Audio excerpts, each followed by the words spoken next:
But we've got it. So, gentlemen, let's have a conversation. Can we do that? Absolutely. Ladies and gentlemen who have been waiting for Real People, Real Talk, this is Sal Ortiz. I am not your webmaster, your IT manager, or any of that. I'm just a therapist trying to do a good deed, and the therapy gods did not smile down on me today. So we'll see what happens. You are tuned in, hopefully, to Meridian Psychotherapy Services, Real People, Real Talk. Sal Ortiz here with a few gentlemen that are my friends, and there's some extra people in the background too. If you hear noise, it's just because we have fans in the room, in the building, and so we can let them cheer and do all that and participate. So I apologize for starting late.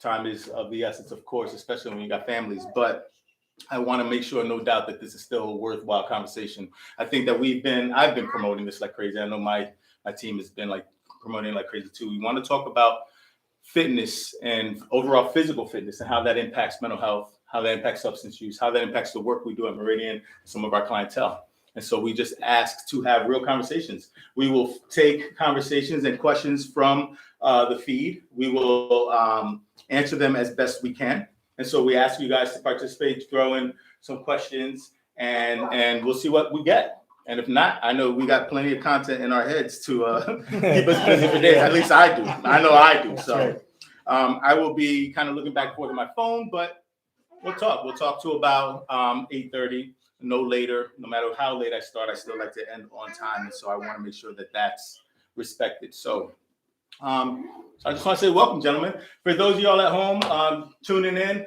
ask the questions. You'll hear who these guys are, and we'll just kind of see where the conversation goes. I'm going to start with the one with the best haircut, I think, because these guys got hair, right? Yeah, right. I don't like these guys, so I'm gonna start with the prettiest head. Tell me who you are, what you do, and why you agreed to do a podcast like this. Well, my name is Jeff Seal. I'm the headmaster of King Tiger Martial Arts. I've been teaching now for about 31 years. Graduated from the U.S. Naval Academy, and I kind of fell into this job, believe it or not. Why I decided to do this is because I love you, man. That's why. I'm hard to say no to. That's it, man. That's it.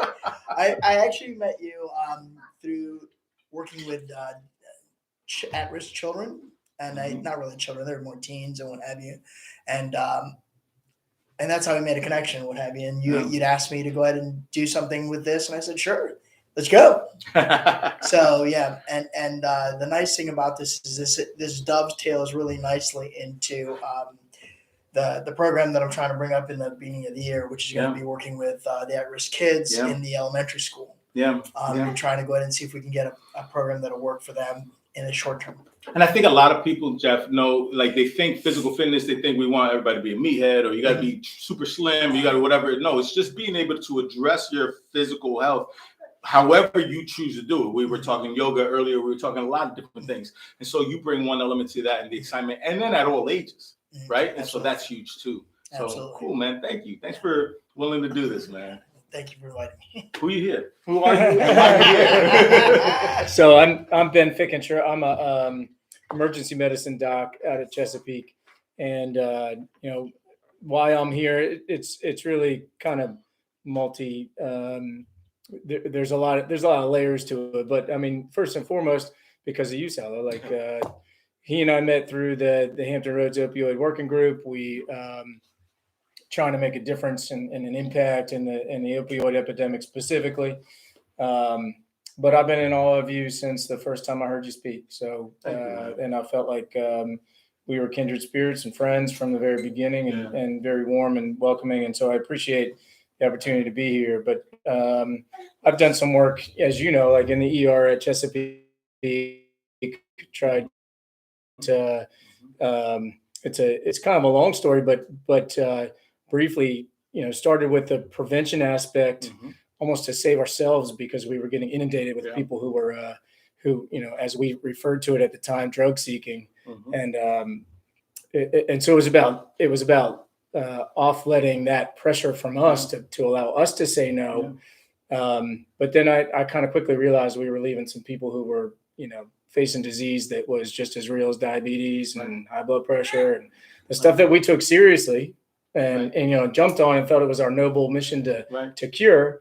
And we're looking at people, caught up in a disease and treating them like criminals. So I got highly involved in that. And so I'm here to just kind of continue that work and be a presence. Yeah, I respect that a lot. Ben, I got to tell him this part because we're at a soccer game. He's like, "Yo, Salo." I'm like, "Man, cool." And so it's Ben sitting there. I'm like, "Man, this is cool." And so I said, "Yo, Ben, we got to connect and do some more work." And so I hit him up and I said, "Yo, you want to do this?" And he's like, "Sure, let's go." And so I appreciate it. I respect the work you do. And you're absolutely right. I think when people often think about not just physical fitness, right? Again, it's not push-ups and sit-ups and all that, but it's also the pain, right? Pain tolerance, our trauma, the past experiences that we've been to. A lot of the reasons that people are falling into the use of opiate epidemic that we're seeing, but so many other things, right? And then how that really limits or impacts their ability to do this in an honest way, to do the physical care in an honest way. Yeah. Right. There's a lot. There's a lot, again, across all ages. So I think that the interplay between it just really spoke to me, the interplay between physical fitness and addiction and substance abuse and just how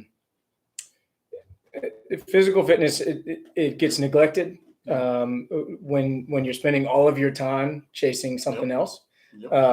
But it really is a powerful force for a way to stay, to stay out of it and you stay clean. And so there's a lot of cool science about that. Absolutely. Thanks for having me. Man. Thank you. Tell them who you are, why you're here. I'm here because it's court mandated. You got the coolest judge in the area. Everybody's going to start asking, "Yo, who's this judge? I need him." My name is Chris Alley. I'm a personal trainer. I have my own little studio gym in Northern Suffolk. I am actually your patient, client, whatever word you want to use.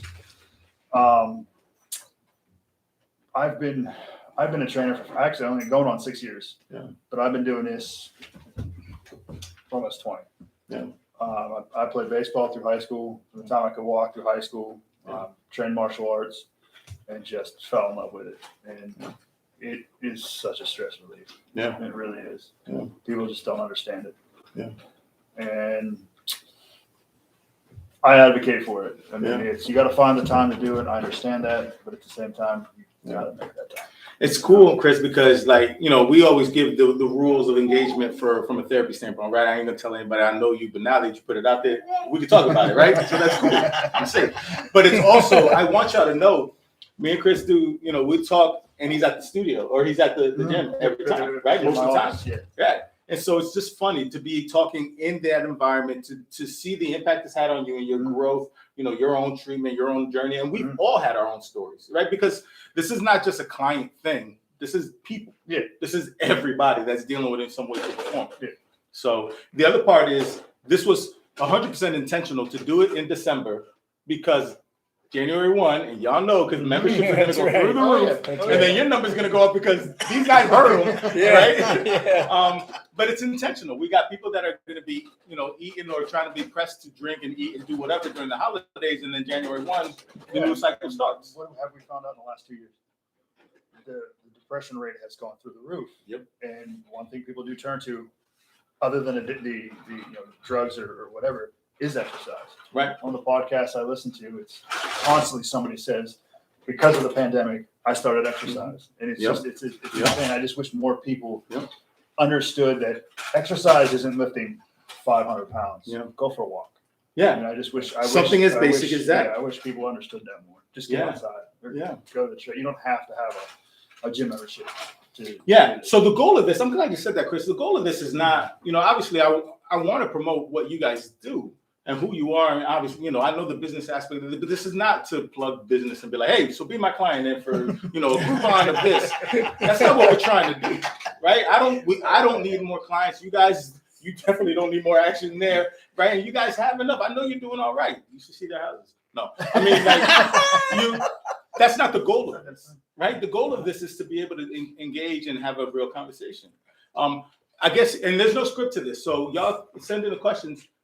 Why is talking about physical fitness, and this is for anybody, why talking about physical fitness and talking about your physical health such a taboo, almost such a challenge, right? We're at a mental health practice. Mental health has started to gain more ground in talking about mental health. Substance use is still way behind. But why is this physical aspect of what we do such a challenge? And instantly, like, we'll have 4 men sitting at a table and be like, do you work out? Right? Like, what do you do? And we find this in a lot of people. Why is this such an issue? Why is this such a social issue, I think? You know, have you guys seen this, or is it just me? I think you guys hit on it. I think that we, especially guys, right? We like, I'm the smallest guy. Like, I got the smallest pecs and biceps of this whole table. I let the camera fool you, yo. I already assessed that, right? So I think when we start talking about that, we start thinking we're talking about like, how much can you bench? So what do you squat? Right. Like, and so you start to tie like you make being strong and manly synonymous with physical fitness. And that's not what it's about. And my daughters, I got 4 kids, 3 of them daughters, and they're all athletes. But I know that they're all already facing that physical fitness is synonymous with what do you weigh? Right. So what's your waist size? Right. Especially so when we're talking young kids, especially female generation. So you talked about physical fitness and you know, the average American is, you know, average or above average weight. Yep. They're not terribly toned and sleek and all that. Yep. But we got to remove the fact that means that you're not part of the physical fitness. Like, crowd. that's the standard bearer, right? Like, that's the first mark of standard. So here's the other part too, I'm gonna add real quick, is I'll tell you from mental health side of things, when we offer medications or when somebody's offered some for depression, for whatever, first side effect they look for is weight gain. They're like, nope, I'm not taking that. I'm going to gain weight. A lot of smokers, I'm not quitting smoking because I'm going to gain weight, right? And we look at so many things that are impacted by our weight. You say that, and I brought this up in our last meeting, but there was a study done. I don't remember it verbatim. I think you remember, but there was a study done that proves that exercise, not just lifting weight, but getting outside, whatever, is as effective, if not better, than prescribed antidepressants. So I do believe that the fitness industry is going that way, but the money aspect of it, Because you're looking at marketing, you're looking at so many things. is the issue. But I wish people understood that more, because the one thing I run into, and I tell all my clients this, they want to lose weight, and I'm like, okay, but you have to remember, Rome wasn't built in a day.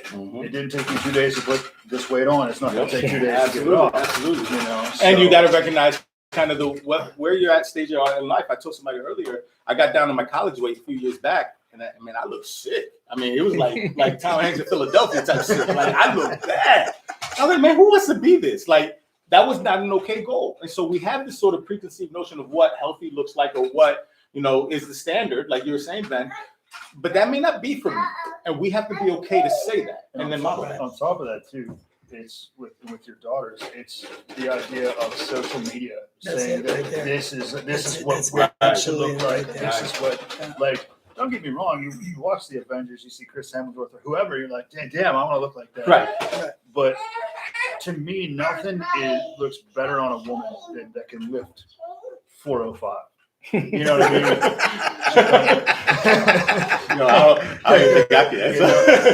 It's just the meathead industry of the fitness industry. Right. Just put that on there, and that's not what you're doing to look like. That's not your goal. That's not the aesthetic you're looking for. Movement and just feel better. Yeah. You know. Yeah. So and that's actually the real problem. The real problem is the proliferation of Instagram, of Twitter, of whatever it happens to be that shows images of what they consider perfect. Yeah. And the problem is now you've got guys trying to go just for that, right, or ladies trying to look just like that. Right. And if you've seen in the last 5-10 years, there's been an uptick in people that are bulimic, that are anorexic, that want to look exactly like that. Yeah. And that's a huge thing right there. And a layer of that's really problematic is that with the right filters and the right lighting and the right effects on Instagram, I could make myself look as big as right.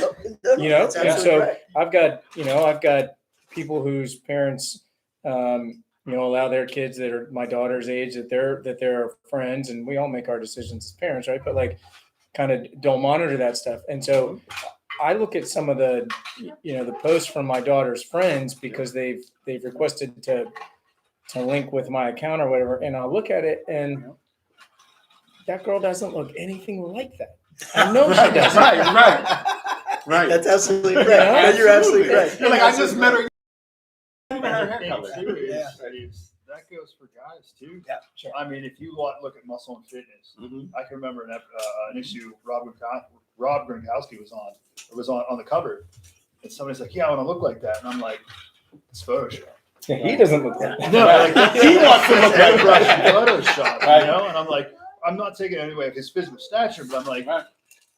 he's an animal. Like Right. he's not, he doesn't look like that. It's a photo shoot. You got to understand what you got to go through to do that. So we look at a lot of let's take mental health for a little bit, and we look at then the mental health or the impact it has on our mental status, our stability, to try to meet a certain standard that is unrealistic or that society has said or friends have said or whatever, parents even have said, and the wearing down that it does.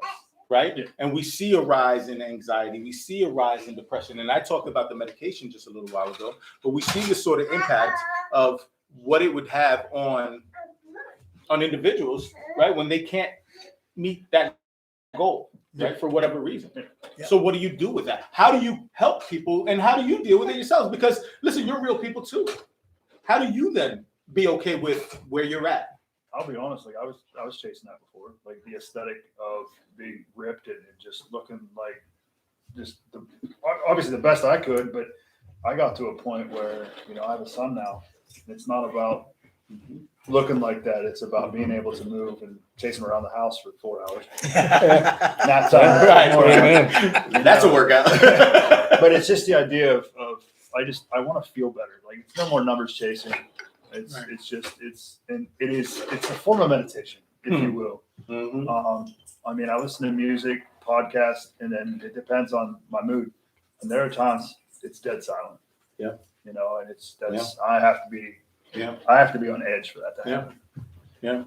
So It's tough. I mean, how do you deal with, and you guys are on the front lines of a lot of things, right? From owning your own businesses and being out there to encourage people to work out, right? To being able to treat certain conditions but you have to look at your own self, look at how it reflects other people. It's easy for you to say, cause you this, right? And we have our own stuff. You encourage people to say, look, it's not about these social standards because by and large society, it is about the Instagram status. Yeah. And tell a high schooler that it's not about their friends.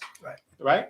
Yeah. So I think that's really hard to get through to my girls that work out for the sake of working out, not for trying to look, or best your buddy.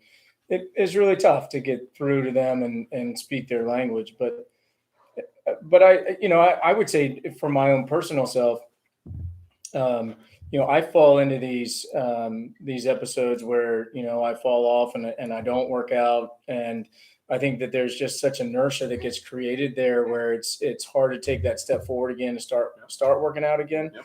And so you were talking about January 1. And so what I've talked about with people in the ER and to myself, it's my own, mental messaging is that, some of the fun I think that people have at January 1 when they buy these memberships, they spend the money, they buy a new workout outfit, they buy new AirPods, they get they spend to get all the things that their kit, right? Right. And then it just quickly falls by the wayside because they've set these unrealistic expectations. If you could just set an expectation that for 15 minutes, I'm going to do something every other day, Yep. you're just going to do something that's outside and active or if you, that's one of the things I have to do for myself is that there are not 4 days in my week where I've got an hour and a half to work out. Right. Let alone 2 or 3 times or whatever to meet a certain standard that somebody's. Yeah. So I need to set aside 30 minutes a day. Yeah. Do Somebody something said good. on here, right? And they said, just keep it simple, right? Being able to, they believe that being healthy is complicated and that's not as easy as walking, right? But it's just to be mobile, just to be able to use your muscles and do something different, just a little something out of the norm. And you're right. It wasn't built in a day. It's not going to be overnight. Right. It starts with something. I mean, like I said, I've been doing this. I played baseball from the time I could walk through high school. I started weight training. I think I was a junior, and then didn't do anything for 2 years. Started playing ball again. Started doing that. Trained martial arts, and I've been doing it consistently for the last 13 years. Wow. And I mean, are there days I don't want to? Yeah. And there are some days where I don't want to, and I don't. Right. You know, but that's few and far between because I know I need it. You know, can it be an addiction? Yes. There are two sides of that spectrum that people don't understand. Yeah. You know, There's a so lot to that. I think what happens is that when we're in school, everything is kind of laid out for us. And I know that growing up that I was introduced to sports and what have you, and it was a very good avenue for me to go into because I could throw my energy into something completely different than studying. Yeah. And it would completely relieve that pressure. And so that's where I would get balance from it. Yeah. But I think what's happened is the competitive nature of sports has actually been pulled away from, where everybody gets a prize. It's not about the competition anymore. It's not about doing your best. It's about you get something because you just got on the field.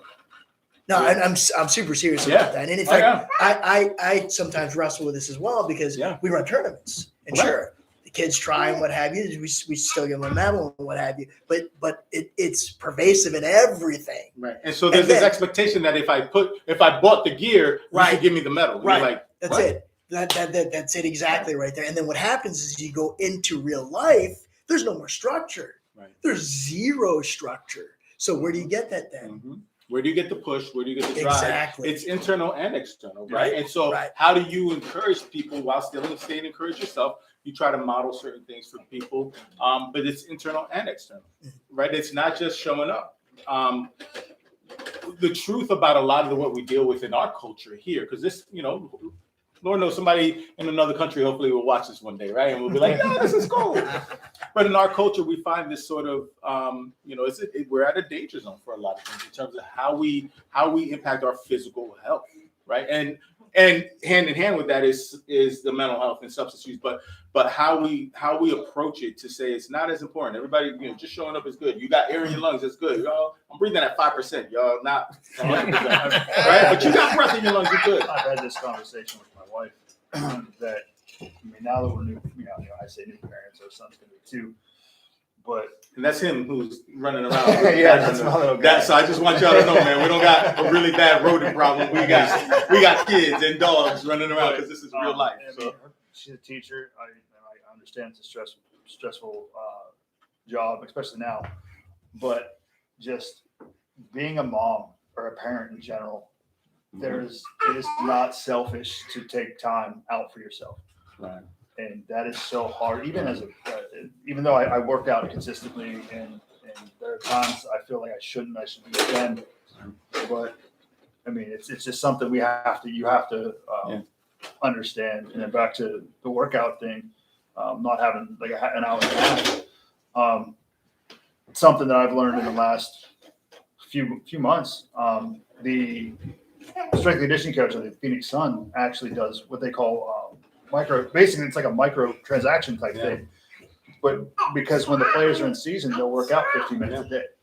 Yeah. So you got 15 minutes, cool. Right. And that's actually what I've been doing with my wife is I'll give her, it's like a 15-20 minute workout, but I broke it up to, she does it in the morning when she gets out of bed, and she'll do it before she goes to bed. Yep.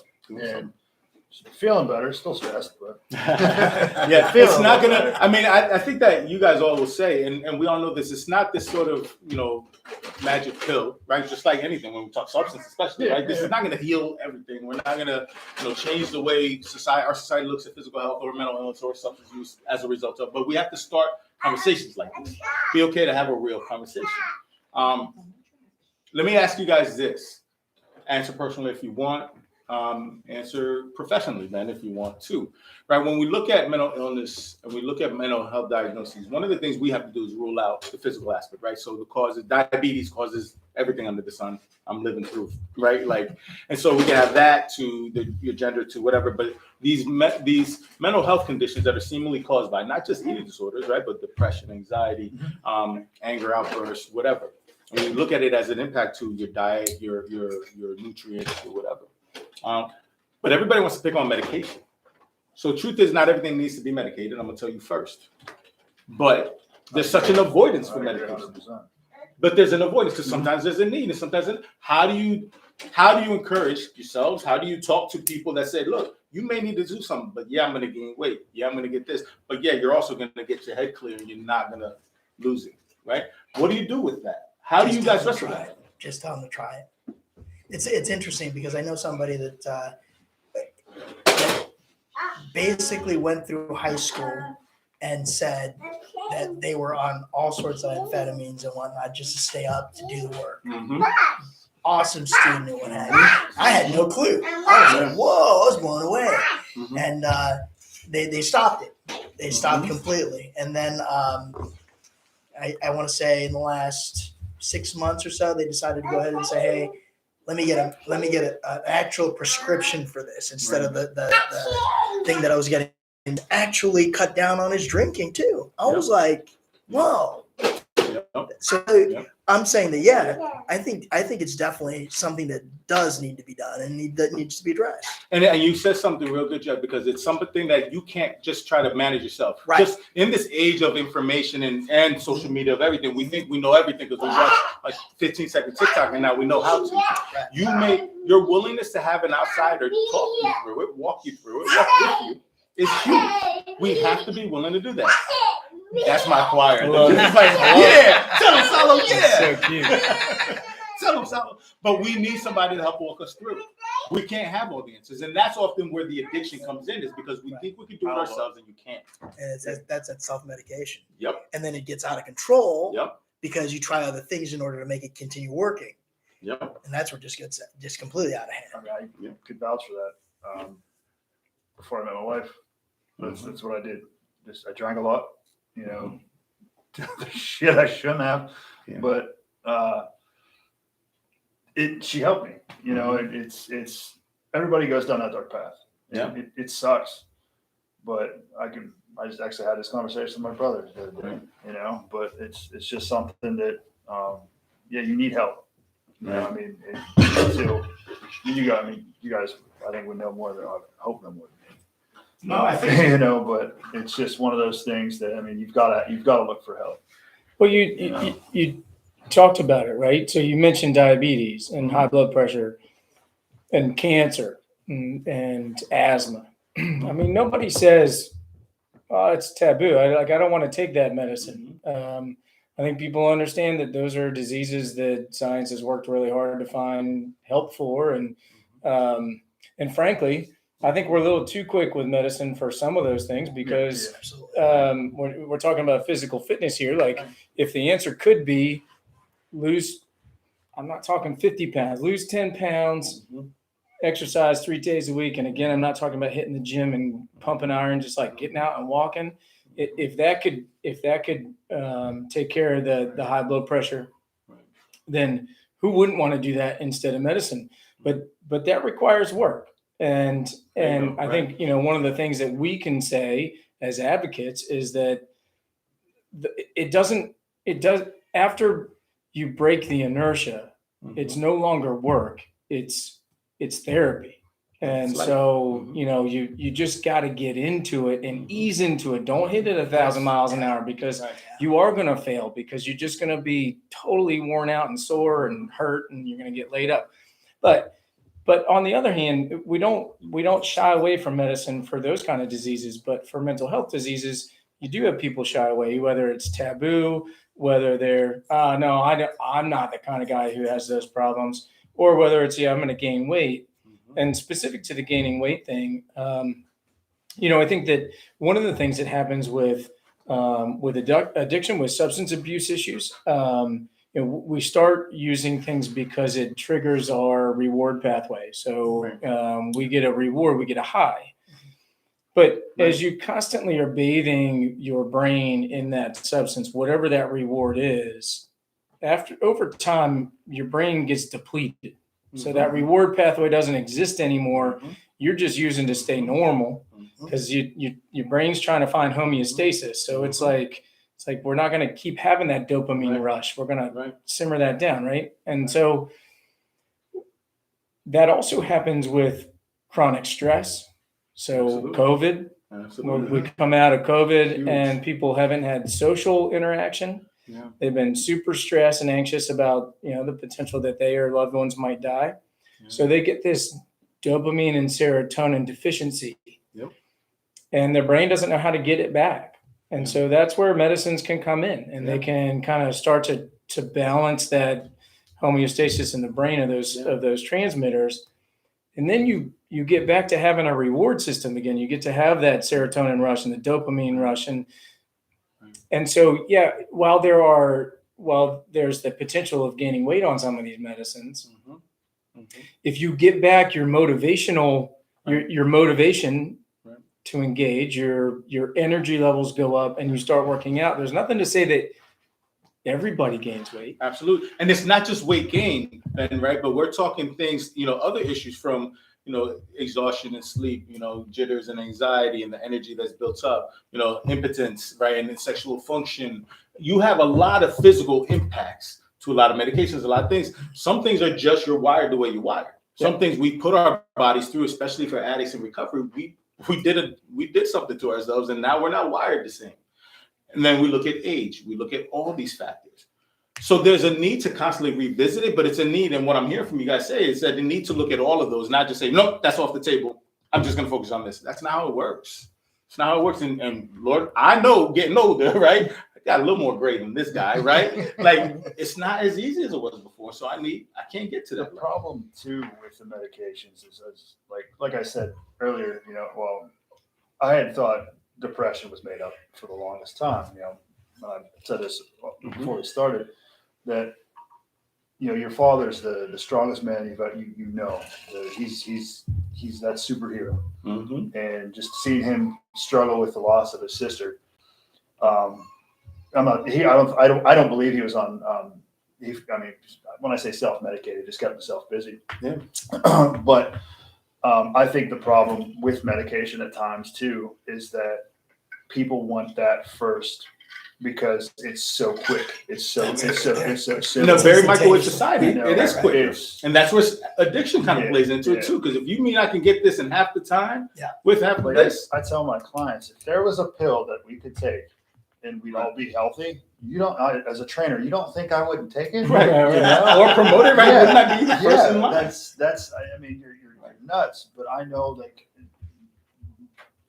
it's no longer just working out. So it's a lifestyle. And I've been on it for, like I said, almost 13 years now, consistently. I'm not gonna look back. Well, let's talk this lifestyle a minute, Chris, and I'm gonna move over here because to the lifestyle part, I work in this world of recovery, right? And you have stimulants that constantly keep you moving, and I'm high energy all the time, 23 and a half hours a day, right? I get all that, but we have the stimulants, the uppers, right? The cocaines, the meths, the whatever, and it keeps me skinny, keeps me going, keeps me energized. Why not? If I found the perfect recipe, the perfect cocktail, then, right, to taking this substance, legal or not, steroids is the same one too, and I can still work, right? I'm functioning. Because in a society where we live now, it's all about being able to function. CEOs do this, right? You do it. You take a little of this, right? I used to research in high school how to take my insulin for my diabetes and adjust it and tweak it so I can make bigger gains. 100%. We find a quicker way to Bodybuilders do do it. that now anyway. Absolutely. You know what I mean? So why not? If somebody, just to play devil's advocate, if somebody could tell you, I smoke meth and I work out 5 days a week, what's wrong with that? Right? What do we tell them? I'm not going to, I'm going to tell you right, you probably should do that. it's not healthy. It's gonna destroy the body. But I baby. mean- Right, because I think that's the thing Yeah. is we don't have an honest feedback Yeah. because Yeah. we look at the immediate and we're like, well, okay, do you? And this is a society we live in, do you? But it is going to destroy your body. It is going to lead to other things that we see. Yeah, Right? I mean, marijuana is one thing. I mean, Arnold's on record actually smoking and working out. It's there are studies done on that too, whether or not it's Mhm. beneficial or not. But I mean, I don't even know where to go with that now. I think that it's being able to have a thorough enough understanding of yourself and your body. Mm. And I think that a lot of us go into something thinking this is going to be the quick answer, but you didn't do enough of the research, not only on your substance or whatever, but also on yourself and your own wiring. Right. And I think that there's a risk. It's breaking down your body. There is a breakdown somewhere. Now, if you're willing to accept that, go ahead, have fun. I ain't doing it that way. Yeah, There's no shortcuts. Yeah. What do we do with that? Because you face that all the time. Yeah, I'm coming to you, so my heart's going a little bit faster than usual, but that's okay. I'm just burning more calories, Ben. It's gonna be okay. Just make the headaches go away. This is a real thing. Make the headaches go away, and I can keep And going. it's sad, it really is, and like I've seen stories where like addicts have gone from, when I say one extreme to the other, they think they've gone to the weight training side, which is a good thing, and then they just get so hooked, and now they're doing the things, and it's consistent. It's 7 days a week, and now they don't understand this, and they're getting hurt, and they're getting frustrated. It's I was like that for a while. I was just 6-7 days a week, and then I realized no. Like I got hurt, and I'm like, I can't. I think do it. it's an individual realization. It's somebody that's willing to speak into you. We have these conversations for a reason, so that somebody can tell you, "Hey, not a wise idea. Just been there, done that, right? Mhm. Didn't even want the T-shirt. Like this ain't a good look, right?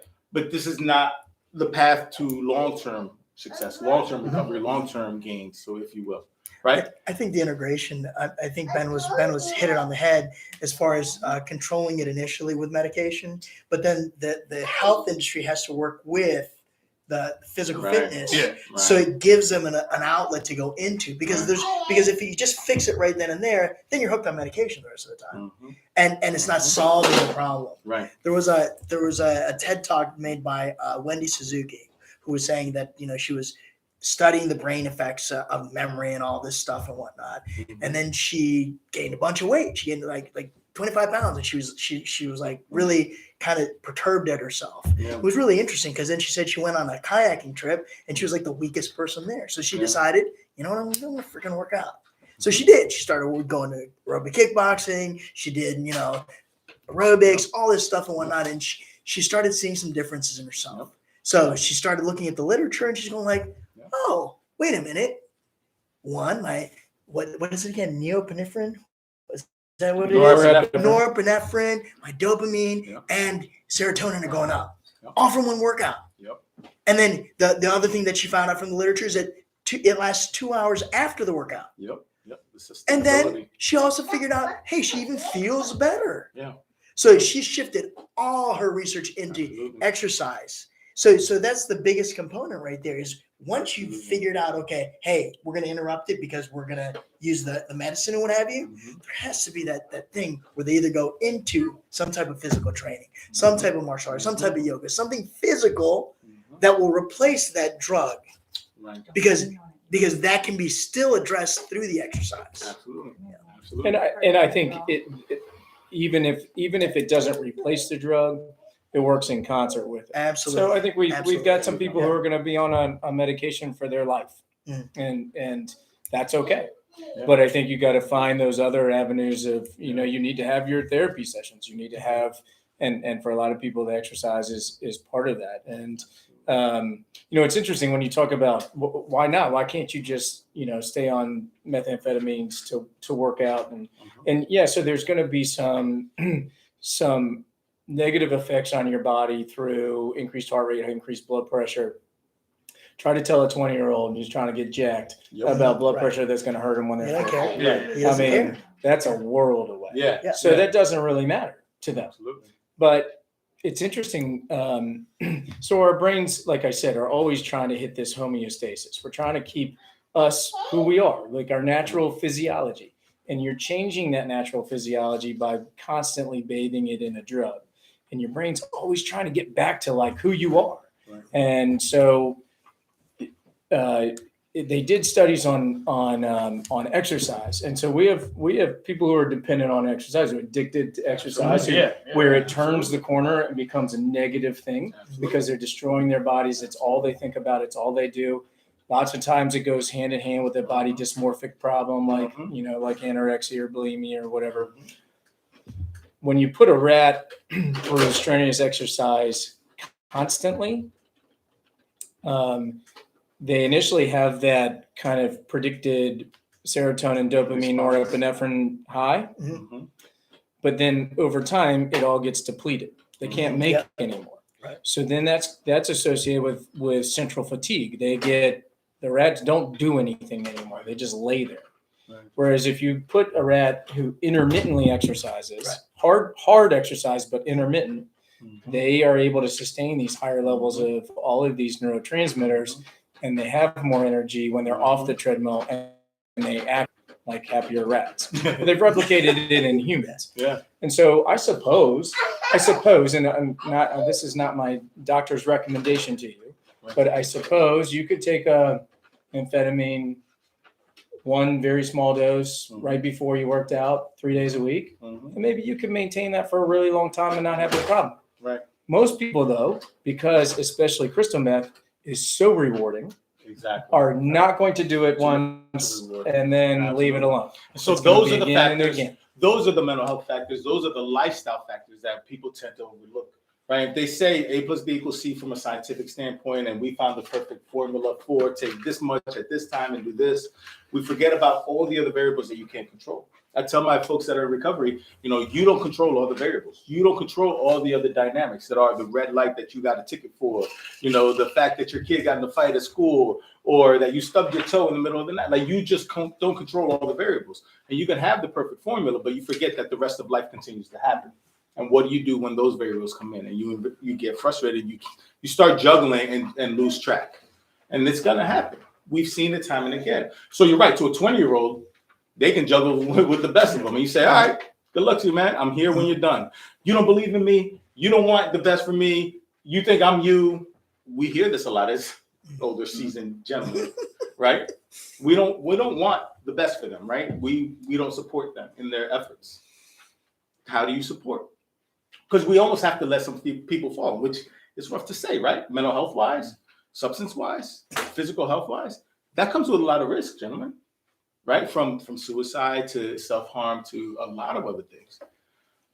What do you do? But I also think that goes hand in hand also with family. In other words, are you keeping a family unit, and are you doing everything and being a good role model? I was not a good role model from time to time for my kids. I know that. And I saw what it did. Right. Believe me, I saw what it did. So now I just do everything I can to do the right thing, so they see that I'm doing the right thing. So they emulate that. Right. But see, that's where a lot of a lot of problems have happened. If you look at the divorce rate, what is it at? Over 50%. So where are the dads? So there's no example for them. Right. So in areas where Chris is at and I'm at over here, we try to act like role models for people in the groups. Right. That's where we can make a difference. Right. There's a need to almost bring the family unit in, not just the individual. And this is the same for mental health care. Yeah. Right. This is the same for family, care in terms of medicine. It's not just this one target, right? Not your overweight 8-year-old. But the entire family unit and how we're doing it as a culture and being able to do it collectively, because we have to have a model, not just outside the home and the teachers and the doctors, but also in the family unit, and bring everybody around, right? It's a collective thing. You can't do this individually, right? You can't. I think you hit on something earlier that was interesting, and it kind of it dovetails with what he was talking about. So, I think as a parent of my 4 children, and you were talking about your dad being the strongest person, and I was thinking about moving down here when I was 91, and the fact, or in 91 when I was he's really 91. Yeah. You look good, man. I'm telling you. But, my dad was 42, and he was like a old, wise, knew everything, super strong dude to me. Yeah. And, and I'm 45 now. I got 4 kids, and I know every day that I'm making it up as I go, and I'm just, praying that I'm doing the right thing. And so it's a lot of guesswork, it's a lot of trial and error, and I'm trying my hardest.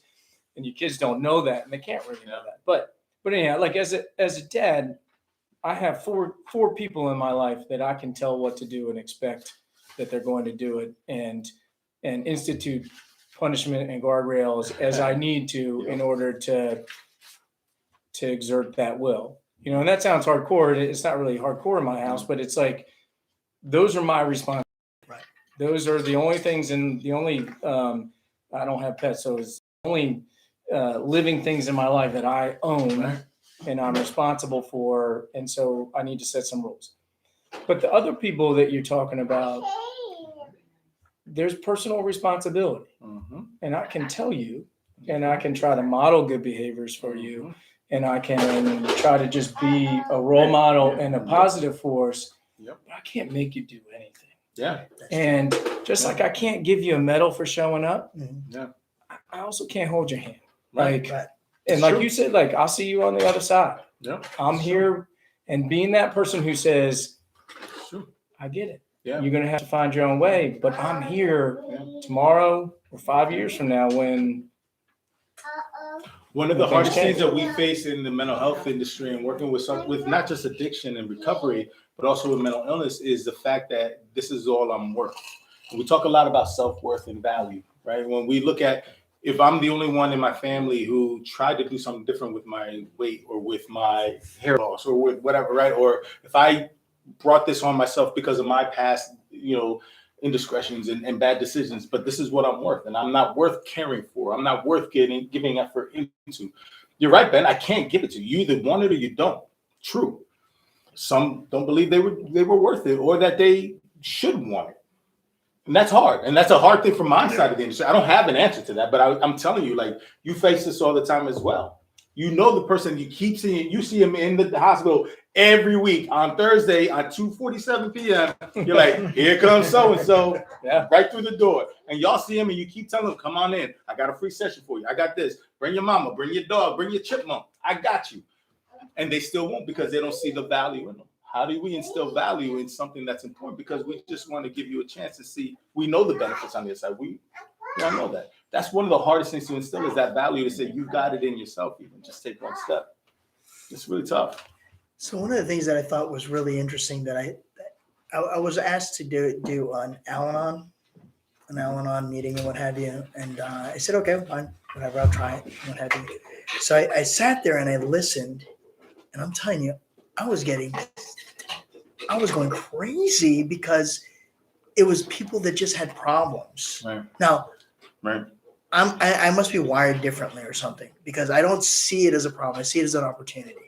So the question is, why are they saying that that's how they're identifying? That's my question. Why are people identifying as I am addicted? Let's just say brainwashing. Is there a way of brainwashing somebody to give them value? Right. Is there? Yeah, I think that there's a repetition to the things that we hear, the repetition to the lifestyle we do. Like you guys were talking about the family component. Yeah. If you heard your whole life you're a loser, you ain't worth nothing. If you heard your whole life you're nothing but a fatty, if you heard your whole life you're this, and then your lifestyle and the people around you live that same sort of thing, it just starts taking shape and taking mold. So this is an overnight thing. There is a way, but again, it's the consistency that we bring to the table, consistency to the lifestyle, to the new mentality, to the self-talk. How many times have we told people, hey, you got one more rep in you. You could do it. Say you could do it. You could do it, right? And we coach through this.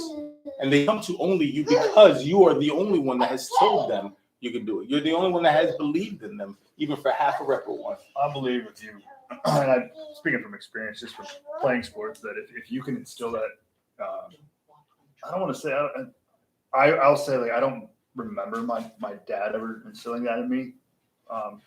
Just meaning like competitiveness. When I found out years later he was a stupid competitive guy. Yep. But I learned just playing sports is the same thing. Is you surround yourself, your teammates are like a family, and then your friends are like a family. So if you surround yourself with those people, I've had to cut people out. Right. And sadly enough, I've had to cut family out. Yeah. And then I've been in a much better place. Yeah. So it's you've got to understand, you've got to make that jump. Yeah. And it's being that loud enough voice. We were joking before we came on, Chris. Your wife was saying that, your northern sort of loudness will preach out to when the microphones aren't working, right? We don't need to. Well, here's the truth about it. And even from my own loud approach is that we have to be a louder voice than what the norm is of this. When you hear in your environments, your typical environments, whether it's addiction, whether it's your family unit, whether it's your neighborhood, that you ain't nothing but, or you can't. My voice is louder, and I'm going to say it consistently and continue to preach it. You guys have a message that you continue to bring out of health, of wellness, of recovery. Be louder than. And then grab 2 or 3, right? And be louder than. Play this, through the megaphones at work or something, but be louder than. Because we have to, I do believe that we can start changing the culture for some. Not for all, but for some. It's worth the fight. We see that. We see that in our own wall. It is. especially like just in the line of work I'm in as a trainer. It's just some people, it's the food. Yep. I have told people time and time again that, and it's a statistic nobody wants to talk about, but food is the most abused drug in America, and exercise is exercise is the most underutilized form of drug for antidepressant, for depression. Right. And once I've been able to get to people with that, Right. and I still talk to them. Like I don't train them anymore, but I still talk to them. But they do every now and then. They'll say, "Hey, I just want you to know this is what I'm doing. I'm still doing it." And that is rewarding too, because you finally you've gotten somewhere. You know what I mean? So it takes time. And here's something, Jeff, to what you're saying, because we know this in recovery circles. We know this with teenagers. We know this even in the line of work that we do. I was joking with Ben before we got on. How do you make this look good? Y'all make this look good, right? Right? Because, and we're going to get around to model this. There's a lot to the modeling. You make this look cool. You make this look, encouraging. You make this look attainable. How do you walk this out in such a way that says, I can do that. Man, I see myself in them. I tell my clients, whether they do or even if it's somebody I've been training for years, and they're like, I like walking. Why aren't I walking? And I'm like, I don't know. Why aren't you walking? You like doing it, go do it. Right. If you need to get the hell outside and just go for a walk. Right. I have a client, she walks, I'll say 3 miles a day. Yep. Depending on how she feels. And that's her therapy. Yeah, it's a personal little challenge for me. I take these dogs, man. If you got dogs, great way to do it. Ben, I'm gonna loan you mine. You can walk. Yeah, there you go. Because we'll hit 6 miles a day. Now it's a personal little challenge. I can see, can I get one more step? Can I whatever? You make a game out of it. You make it look good. Right. It's these things that are actually obtainable, and it's relative to the stage of life that you're into. Right. I'm not doing what I used to do. There's no way in God's green earth I'll ever keep up with you, ever. I've accepted that, but he's also not as good looking, right? But so we know the standards, right? Standards change over time, and that's okay. Can we accept that we have certain limitations for whatever the reason is, whether it's life changes, family, or individual? One question that we had to come through, and this is really key, gentlemen. What do you do when you love to work out, but your body isn't up to it? Like recovering from an illness, right? From a cold to even a missing limb, right? To the fact that your body don't move the same way. It makes a lot more noises now doing a rap. There's a guy on Instagram, and I used to train under him. It was his name is Ben Patrick. He's a basketball guy and what have you, and he had knee problems the entire time he was going through high school. He actually had replaced knees. They said he'd never be able to play pro, anything like that. And he just said, let me see what I can do with this. Let me see what I can do as far as learning how to move, get my mobility back. He started going under Poliquin, I guess his name is the trainer that does Olympic athletes and what have you. And he started doing exercise like he started doing. So he started developing his own exercise. Right. Dude, no joke, is dunking at 35. Give me a freaking break. Because what he discovered was what Deming knew, which was small gains. It's the aggregate marginal gains is what it's called. Right. Small, teeny gains in that same direction. I tell my clients all the time, Jeff, the small wins. How do you build on the small wins? It's just small wins. It doesn't matter. And the interesting thing is that when I saw this, because we're reading this for our leadership class, it's James Clear, okay? And so what he said is those should be limited to 2 minute intervals. Yep. If you can get a win for 2 minutes, okay, I'm gonna run. I'm not really running. I'm gonna put my shoes at the front door. That's a win. Yep. I'm going to get out the front door with my shoes on. Absolutely. Oh, that's a win. Absolutely. So you just keep doing a little bit at a time. As long as you keep moving forward, if you get that 1%, you get 37% better by the end of the year. But if you don't, then you go down to zero real fast. Absolutely. But it's getting those small little things. Just like you said, if somebody that had lost a leg, you get this all the time with military members coming in. If you can get them on that positive feedback loop of a little bit at a time, it'll work. But it's finding that. Some of the worst exercise advice you can ever get is from a doctor. I'll be honest with you. How so? I met someone who was having knee issues, and I was like, all right, go to the doctor. Tell me what they tell you. And they're like, well, it's arthritis, and they told me not to squat anymore. And I was like, it's bullshit. She said, well, why so? I said, oh, can you sit in that chair? Stand up. It's a squat. You can't stop squatting. Right. What they neglect to tell you is don't lift heavy weights. My goal for you at whatever age isn't to lift to squat 300, 400, 500 pounds. It's to be able to squat in a manner that you can get up and down without pain. So it's hearing the entire story, That's right? It's not That's just it. one little nugget of it. I guess I can't do this again. It's just something that they hear and they're like, Listen, I held myself to the 8.5 minute mile, the 7. I hit 8.5, I think, a few years ago. Man, if it doesn't haunt me, but I ain't there anymore, and I'm okay with that because I don't need to run that fast anymore. So I think I'm okay with You that. got long legs. What are you talking about? I just You take 2 steps and you're there. right What are you talking for about? 2 minutes, and that's it. All Right? you have to Because do- we recognize the small wins before, but now we recognize that this is a win right now, and so we keep trying to live in the past of. Right now, I can't Right. squat anymore. No, Right. I just could do it this way, but not. the Yeah, way you got to this. get rid of your preconceptions of, Right. of Yes. what Right. what is worth it. So if I can't go out and run 5 miles, it's not even worth it. I'm not going to go run 1 mile. I mean, I can't even do you 5 miles. you can walk 5 miles. Exactly. Or walk a exactly. mile. So You I know, gotta so give a like, you shout out just to gotta my get up. homegirl here. She does her goal. I think she's hit every 5K that they've had in Virginia Beach like all last year. She's absurd. You know what I'm talking about. Her goal is, and she's larger. She's got a lot of weight on her. She's like, I'm going to do 5Ks, and she will hit all of them. Right? She ain't running. She's not setting world records for time, but she's moving. And she set a goal for Awesome. herself at Yeah. this stage of the game. What is the record? What is the goals for this stage in the game?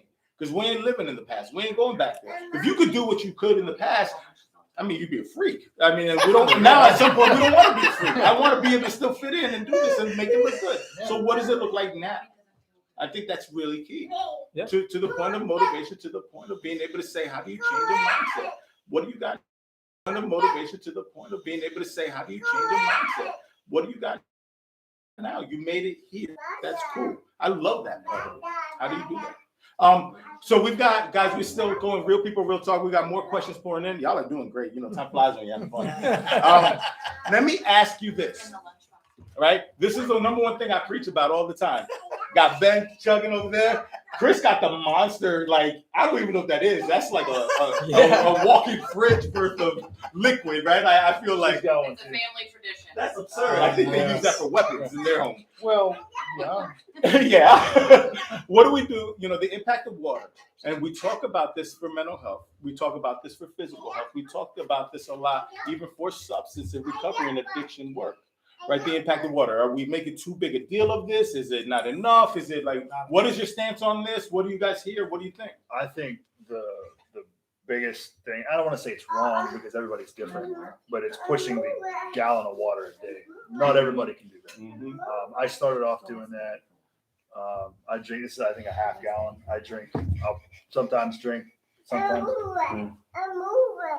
Yes, CJ, take a water. Exactly. He's like, we got to pay him extra for that spot. But I just tell them, most of my clients drink tumblers like that. I just say, drink 2 of those. I don't really know how much that is, but if you can drink 2 of those, good. I've told people half your body weight in ounces. I've Yeah. heard this. We've heard 8 ounces. We've heard a gallon a day. The 8 ounce glass. For the people that need the exact numbers, right, Ben? Maybe this is where you come in. I don't know, right? What do we do, right? This is not official, right? You're like, Yeah, well, so I think it you got to listen to your body in a certain sense, and you've got to so everybody's going to be different. If you're running 12 miles a day and you're training for a marathon, your needs are going to be way different than the person who sits in a desk chair all day every day. Right. If you're a person who is drinking 10 cups of coffee a day and getting that diuretic effect of caffeine, you're going to have to chase it with more water than somebody who's not drinking any caffeine. Yep, So, or if you're drinking alcohol and you're getting that diuretic effect, you got to, so everybody's different. I don't think that there is a formula. And there can be too much. It's hard to get there, but if you're drinking so much water that's uncomfortable, there's no reason for it. And It's not nobody's gonna going to sustain it's not gonna that. make you healthy. Right, I'm doing better. No, nobody wants that. No. Right, this is just not the lifestyle we want. It's like it's so hard to come up with something specific, but Yeah. you know, if you're peeing frequently and your urine's pretty clear and like your skin's not super dry and you know, like you're probably doing fine. Right. But The but point is we that all you live. do We all something. live. I think that our society, which is a caffeinated, Oh, rush, yes. lots of high sugar Yep. intake. Yep. We are a society that lives dehydrated. Yeah. So could we all probably do better if we drank more water? Yep. Absolutely. Is there a scientific number as to what that is? No. Not really. I think that's a very honest answer. But that comes with you can do it if you do blood work. That's the only thing. Your most willingness people- to do the rest of the work around it to Right, refine. yeah, yeah, Absolutely. to refine That's it. fair. Absolutely. It's very fair. Absolutely. But here's the thing too. I actually this was actually really interesting to me because my son was I was bringing him to a rapid learning place. I can't even remember the name of it. Mhm. And what they told him is they said, if you just drink a little bit more water, you might feel better. Mhm. He said when he said there was a marked difference when he started drinking water. Yep. He drinks more water than I do. I'm like, oh. That's awesome. So he's Yep. he's actually figured it out for himself. Yep. But that's where Right you're now. looking for marginal gains for yourself, and you're actually Absolutely. noticing. If you're not Absolutely. noticing and you don't care, then it's never gonna happen. Yeah, yeah. And if you're not wanting to use it, then to take you somewhere next Right. next step, next level, next whatever, right? Because the goal of it is whether it's to trim down, stay off the sugars, or whatever it is, right? I'm using this to get to a certain place, and it's helping me, right? We want to be able to make gains, get help, right? And it's sustainable. This is realistic and sustainable. So it's really important. I think that the high sugar, high caffeine sort of impression you gave, Ben, is very accurate. Yeah, and if you look at it, if I'm correct, I believe our daily consumption of caffeine is about 400 milligrams or something. Like that's the Right. limit they That's want you to outstanding. have. That's Yeah. like one large Starbucks. Wow. Whatever. Yeah. They have loaded that stuff. Well, not the caffeine, but the sugar Right. is just through the roof now. So. Right. Sorry. No, Don't touch we're it. good. This is real life parody right here. He's like, I want to take a picture. But it's again the balance of the salts, the sugars, the substances, Yeah. the activity level is really And key. that goes back to it too. Like if you just change the way you just stop. And one of the things I tell my clients too, they say, well, what about eating? Drink more water, Mhm. eat less crap. Mhm. And the moment that Very happens, fair. give them a week, give Very them 3 days. They'll come to Very me going, fair. oh my God. Yeah. And I would layer on that. You were talking about like just how does a normal person, right? You know, you guys got good genetics. You work really hard. You know, but you're not the picture of the cross section of America Right. on the average level, right? So, how's the average person? What are the things they need to do to stick to a routine, to stick to exercise and the health benefits and the mind benefits that it gives you? Right. And we talked about just do it. And I mean, I know it's a slogan, Right. but like just do it and get rid of your preconceptions on what makes it worth it and what's not worth it. Just do something. But Mhm. and you talk about eating, less crap and drinking more water. I think we touched on it earlier, but I think it needs to be said, like, and stay off the social media to get your I will idea. be honest with you. of- That's one thing that I've done. Absolutely. Now, I still have them. Do I use them? Yes, but I don't use them as often. The One of influence that it one has of- on you. yeah, Right. one of- But instead, the replacement is Ben is to then keep somebody in your circle then that will push you in that direction. Whether it's Yeah. me as a trainer, you as your doc, but who do you have in your circles that will rescue you in a certain place of, if you know Salo's drinking water every time you meet with him, so I'm gonna have him in my life, and when I meet with him, I drink water. I walk when Jeff walks. I will do, and you have somebody in your circles that's willing to guide you and then sort of lead you. You asked about that earlier, Jeff. How do we do this? And they're not on social media to do this. I can't meet influencer so and so. Well, so exercise increases your serotonin and it increases your dopamine. It increases your norepinephrine. It gives you that reward, right? But so does socialization. And social media is doesn't not give you that. socialization. Yes. And Not so the same, if you can right. find somebody to walk with you, Yep. and then you get your social and you Yep. exercise at the same Yep. time, you're getting those rewards. Yep. Or, I think probably it's a surrogate that sometimes has to do, but like rather than being on social media, talk to somebody on the phone, FaceTime with somebody on the phone while you're walking. Just have it somebody real with a real conversation, because nothing's going to kill your motivation faster than right before you go work out. Get on social media, And then you're there see 15, how 20 minutes later. see how great that dad is with his kids, and Right. how hot that But I woman will is tell and you, what she's doing. You're gonna be like, I'm not doing this. I have found some people to follow that actually, well, I don't want to say the same views, but actually, like when I have questions of like just being a dad or just things like that, like because I have an almost 2-year-old.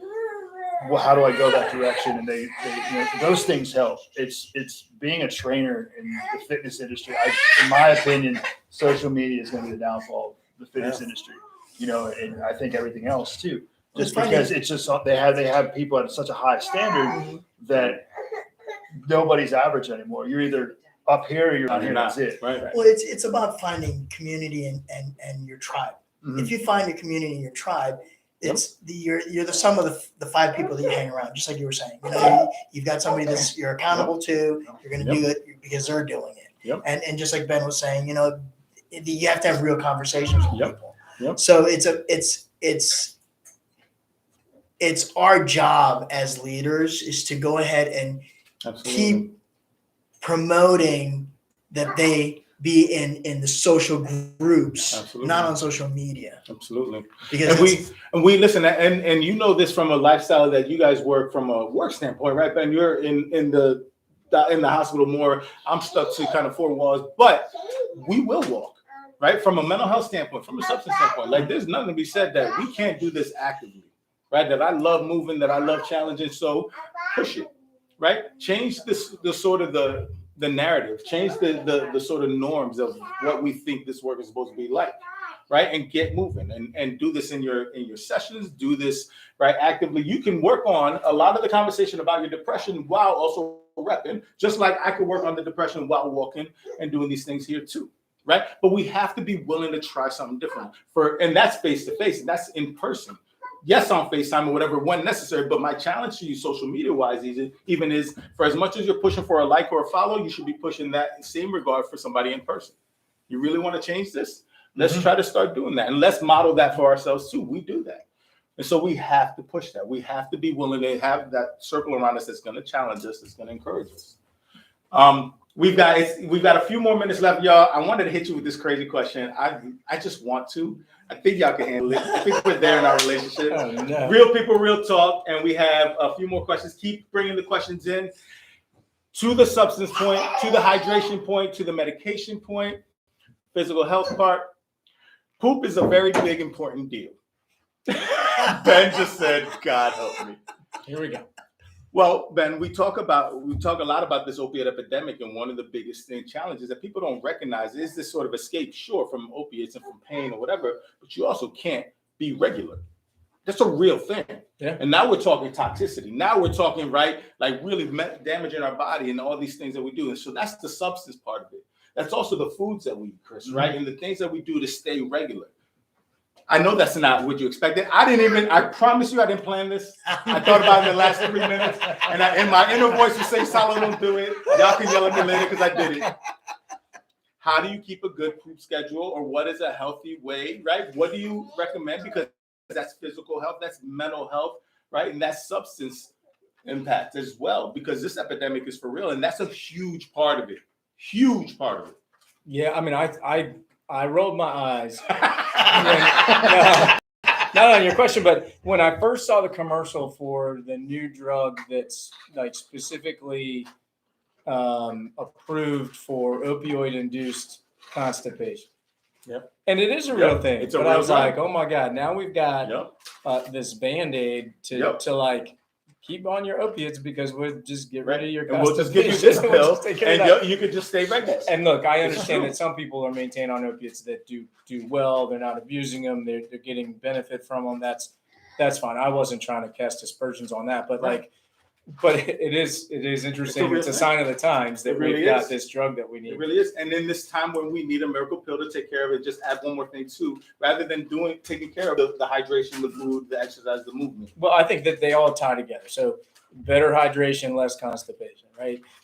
Eat better foods, less constipation. So one of the problems that we've got quick access to social media. So that's a huge, like, I mean, we talk about addictions, right? So that is a reward, increases your dopamine, your serotonin, your norepinephrine, but it is, but it's an overload, just like with any drug, any addiction. When you overload it, you end up depleting it and you become more depressed. Yeah. But the other, one of the big things that I think is really problematic is that, we talk to people who live in places that are food deserts. And until we figure out how to make good quality food as fast as and expensive as a Big Mac, we're going to continue to have a problem of course, of people not getting the nourishment, the nutrients that they need. Yeah. And how do you blame, the woman who lives in a neighborhood where all there is a 7-Eleven and she's only got a few bucks and she got 5 kids and she's running around and she's only got time to stop in one place to get what she needs. There's a lot to be said about the marketing aspect of this. I talk to my kids a lot about this and my clients, right? But the marketing and the social aspect of what's available, what's affordable, right? But understanding that this is a business, right? And I told you guys on the beginning of this, that it wasn't a point of trying to promote your businesses or go to this hospital only or whatever, but there is a business element to this physical and mental health and substance use sort of thing. It's a business. Sad that people capitalize and try to, but how do we do that? Until we're able to kind of level the playing field, if you will, Ben, it's going to be an ongoing challenge. Again, let's encourage what we can, right? This is for the old heads, this is a MacGyver of how do you make a healthy recipe out of these 3 elements in your fridge? Because that's all you got till payday, right? Let's take the challenge and let's figure it out. Here it is. Pinto beans and rice is the highest concentration of protein that you can get for the cheapest amount. You can, if you eat your weight in protein, then you'll have pretty much everything that you need in order to go ahead and either maintain or decrease weight. But you have to do it though. Yeah, that's be the committed thing. to it. Yep. If you don't commit to that, then there's no like solution. Grams to kilograms conversion. Is that what you're saying? Like, so you as many grams as you are kilograms is what you need in protein. As many grams as your pounds. Yeah, as your pounds. Yeah, ideally right. with protein, you'll see 0.8 grams to 1 gram of protein per pound of body weight. Yeah, gotcha. The issue with that though is you've got to be active to do that too. Right, you got to burn it. It's the rest of life that goes with That's it. the rest of Right. the formula that goes with it. Right. Absolutely. Right. Absolutely. Because if people listening to this, I mean, I think that's fair, gentlemen. Listen to this. Okay, just give me the magic recipe. I got it. There's a pill for me to poop, and I got to eat more beans. Got it. And they only listen to that 37 seconds. You might not need that pill if you eat those beans. Right, go figure, right? And it depends who makes it with them, right? But there's no magic. You need the entire picture. Right. Is what it is. You're absolutely right. Exactly. So as far as the poop, one time a day, at least in the morning before I work out, and then sometimes after every meal, actually, believe it or not. For me, I don't know why. The ability to stay regular. Listen, I'm very proud of my regular. I'm very proud. But some people, and we know this medically, right, Ben? Like some people just the way you're wired. It's just sometimes it's not like that. If you already know that you're not regular, right, then again, going into a certain lifestyle like use, like substances, like opiates or something like that, that's going to negatively impact that more. I mean, that's toxic in a sense. That's dangerous. Yeah, and we have to be at least aware. one of my meals, if not 2 of them, I have some greens. Right. Something that's going to keep me flowing and keep me moving. Right. And so we know we've got to keep it moving. I love spinach. So man, y'all handled that one well, man. I'll tell you, I'm proud of y'all. I know. Send the comments later and be like how rude and disrespectful I was. That's cool. Gentlemen, let me say this. All right. So we're wrapping up. I promise I wouldn't keep you too far over. I had 2 questions left. One was this question, and then one was kind of promote kind of where they can connect with you more later. So that's the kind of next question. One piece of advice you would give individuals, the lay person that's watching this in, Nova Scotia versus even locally that but what's one piece of advice that you would give when it comes to being able to address your physical wellness, your physical health with your mental health and your substance and recovery treatment? What was one piece of advice? I know there's a lot. What's one thing you would tell them? Yes, you can tell them that. Don't. Something, I don't know. Dunk it, right. What would you tell people? Do something that you really enjoy doing, but just start increasing in a little bit of time. And then have your own, see, in weightlifting, in running, you have something called PRs, personal records. Mhm. Start documenting your journey. If you start documenting your journey, you'll be able to see what gains you're doing, or what, how you're feeling, and all that stuff. Mhm. But it's the matter of actually doing it. Yep. But it's just a little bit at a time. Yep. If people just started doing that, Yep. doing something they enjoy and Yeah. doing it a little bit more each time, then they'd be fine. Yeah. In the long run, they'd be fine. I like that. That's cool, Jeff. What do you think, man? I think in all places of your life, having an accountability partner, and it doesn't have to be the same person for each phase or part of your life, and it doesn't even have to be the person who works out for you. With you, let's say. Just somebody that you respect, that you wouldn't want to let down, and you tell them unsolicited, "Hey, I'd really like to work out 3 times a week. That's my goal. Can you hold me to my goal?" Right. And they're not going to beat you up if you don't do it, Right. but it's just somebody that you got to answer to when they say, "Did you work out last week?" And you say, "No, I didn't, but I'm going to do it this week," because they don't. So it's like the right accountability partner too, somebody that's actually going to hold you to it. Yeah. Right? Because some of us are as the guy, our grandma that's sleeping in the next bedroom and she didn't even hear us because she was knocked out at 7:30. Hey, grandma, hold me to it. Right? Like that's not how it works. Like I want to eat less, or I want to drink less alcohol, or I want to work out more. Like having accountability partners in your life for all those things is important. And that's where some of these professionals come in, right? Therapists, right? Sponsors. That accountability is very key. Why there's such an uptick in gym memberships is for this perceived sort of accountability and this need for us to do that. And we know that teachers do that, docs do that, all of us. But it's also then the accountability in your inner circle to do that in every other hour of the day, right? Unless you go to see Ben every hour of every day. I got some who do. Exactly. What would you say? Like, what would be the one piece, Chris? Understand that Rome wasn't built in a day. It's too often people will come in whether they're overweight or underweight, and more so overweight, but just the idea of they want to lose 50 pounds, 100 pounds tomorrow. Mm-hmm. And it's just not feasible. Drugs, yeah, but it's not feasible. Mm-hmm. And then when it comes down to that, and some trainers who will tell them that, and they'll go to the next trainer. Right. The next trainer goes, "Oh yeah, we can do that," and they give them this workout, which is great, and they'll lose the weight. Now, how do you maintain that? That's sustainable. It's just, Right. it's you can't. I've done circuits. I've all that the HIIT training. Is it fun? Yeah, but it's not sustainable. No. It's. I just love lifting heavy things, but understanding that what I did 10 years ago and what I do now are two different things. Right. And it was that road, and I didn't build that road overnight. Mm-hmm. So that's the same to the substance piece, right, Ben? Like we were talking from an addiction standpoint, is that you try it if you want to, but you ain't gonna be able to keep it going. Yeah. Right. And I'm not gonna give you a set timeline or whatever, but it's not sustainable. Time has shown that, right? Even you yourself has shown that. And so we need to see that. I think my advice, gentlemen, is do something. I want you to do something. You don't have to keep up with me. It's not the goal. You don't have to do what you say or do, look like this, right? I want to look 91 years old like you guys. I still don't know how you pull that one off, dude. 91? This dude is 91? No. But you got to do something. I know that I can do something today. And that's the wins, Jeff, right? But I got to do something. I know that I can do one thing a little bit more than I could yesterday. So I got to do something. But do something. Do something, right? And know that they're all tied in together. Your mental health with your physical health, with your substance sort of tendency or addiction sort of tendency, because we have this desire as a society to want to be grabbed onto something and go for the ride. And that's the addiction portion of it. You got to do something, and it's got to be realistic. So do something. Commercial time, gentlemen. What do they do if they want more answers from you? Where can they find you? If you want them, what do they do? Because I think that's an honest thing too. And I want to give you the opportunity to see how do we connect with our people that are local here or even outside of here when they watch this later? How do they connect with you guys? What do they do? I think my Facebook page is still active. Is that all first? Yeah. It works. I think it's still active. Where's the gym at?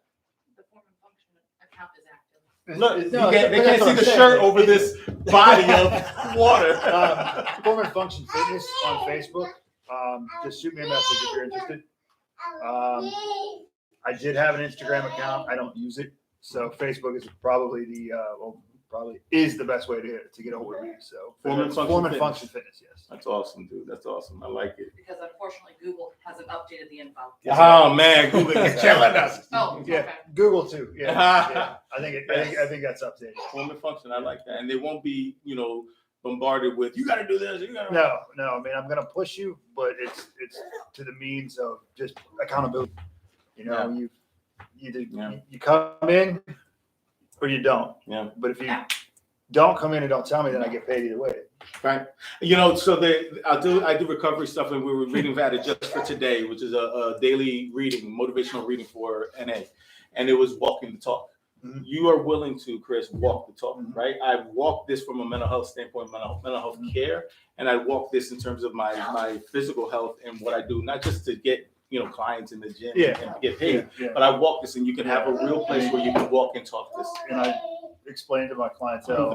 This thing is absurd. I can't even see you around this thing, man. I tell my clients that progression just isn't adding weight to the bar. It's being able to move better. I have two clients, they're husband and wife. One wasn't able to, the husband wasn't able to put his head down. Like he had excessive forward shoulders. And one day he was doing a bench press and just relaxing, put his head back, was like, hey, yeah, your head's on the bench. And then his wife has arthritis. And I told her, I said, as far as I know, there's no cure for it. We're going to make it feel better. Yeah. It's just not, so being able to get people to feel better. It's rewarding for me. I like it. So I like it, dude. I like it. So, Ben, where can they find you? What can they do? How would you connect with folks? Further than this, because this was just scratching the surface. Yeah. So I'd love to come back. So I'm at Chesapeake Regional in the ER. I'm probably the only panelist you'll ever have. It says, "I don't want to see you. You don't want to see me." Don't go see Ben. Yeah. But that being said, so we started a program at Chesapeake called the Proud Program, and we're trying to connect people who are.